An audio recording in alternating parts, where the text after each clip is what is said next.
Okay, I'm going to take you through this quick curved arrow mechanism problem here. I've selected problem 1 up here in the top right, and that's given me this species down here with a couple of purple curved arrows on it. And the purple curved arrows obviously represent the movement of electrons, and we can see from both of these curved arrows that we have a full-headed arrow on each of them. So i.e. the movement of 2 electrons, a pair of electrons. So let's deal with this species here, or this part of the species here on the left-hand side. It would appear that this lone pair of electrons are being dumped into the space between the carbon and the oxygen here. Now, a pair of electrons represents a covalent bond when it sits between 2 atoms. So because we currently have a single bond between the carbon and the oxygen, if we pull another pair of electrons between the carbon and the oxygen, then we're going to have a carbon to oxygen double bond.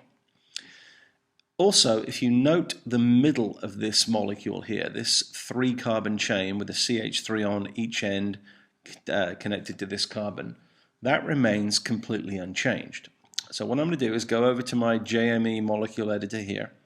I'm going to pick up the carbon tool, the line tool, and I'm going to draw that structure. What I've done here is I have a carbon, which is my carbon in the middle. So this carbon here represents that carbon there. These 2 groups there and there represent 2 CH3s. And this represents the carbon to oxygen single bond that I already have. But I don't want that to be a single bond.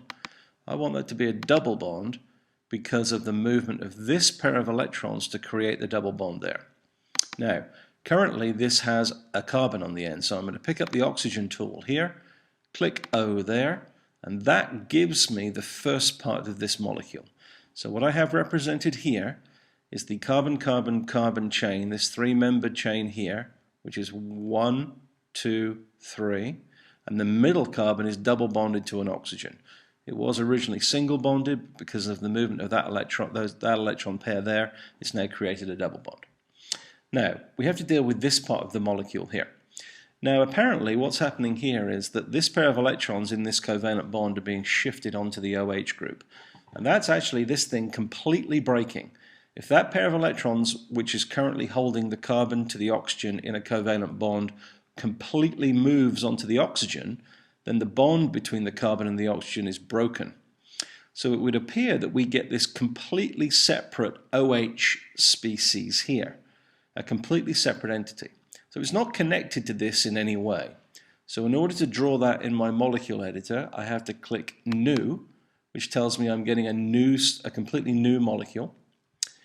I'm then going to pick up the O tool again, and I'm going to click there, and that gives me H2O, water. Now I know I don't need that. What I need is just OH with a negative charge. Now I can get OH with a negative charge by removing H+.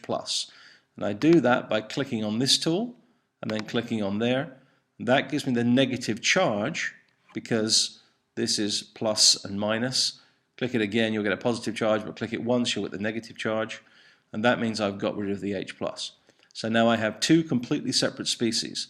This part here, which was created by the arrow on the left, and this part here, which was created by the arrow on the right, and this OH completely breaking away. So I think I've got 2 separate species here. I'm going to click Check Answer, and hopefully we'll have it right. Alright, there we go. So the answer is given down here. It tells us that that's the correct answer, and in this case, the movement of those 2 purple curly arrows turns this species here into what I've drawn in the molecule editor.